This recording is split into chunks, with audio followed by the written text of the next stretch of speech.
ऐरोलीमध्ये आहात आणि चांगले फूड स्पॉट शोधताय तर चला मग एक्सप्लोर करूया। सर्वात पहिले या जम्बो वडापाव खायला पद्माकर वडेवालेला। येथे जम्बो वडापाव 25 रुपयाला होता आणि अप्रतिम होता। नंतर तुम्ही या अहमदनगरची सुप्रसिद्ध भेळ खायला नारायण भेळ सेंटरला। या भेळमध्ये एक आंबट गोड आणि तिखट झटका होता, त्यामुळे ही भेळ खूप छान लागत होती आणि भेळची किंमत फक्त 30 रुपये होती। नंतर वेलकम स्वीट्स अँड स्नॅक्स सेंटरची दाबेली खायला नक्की विसरू नका। ही दाबेली अप्रतिम लागत होती कारण त्यांनी भरभरून तूप टाकलं होतं।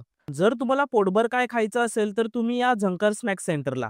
येथे 80 रुपयामध्ये 2 पराठे भेटतात, जे खाऊन मन आणि पोट अगदीच तृप्त झाले। नंतर तुम्ही या दीपाली पाणीपुरी सेंटरमध्ये। येथे मी ड्रायपुरी ट्राय केली, जी की चांगली होती, पण 60 रुपये किंमत असल्यामुळे मला जरा ती महाग वाटली। नंतर गरमीमध्ये थंडगार आईस्क्रीमचा आनंद घ्यायला तुम्ही या कसाटा रोल या स्टॉलला।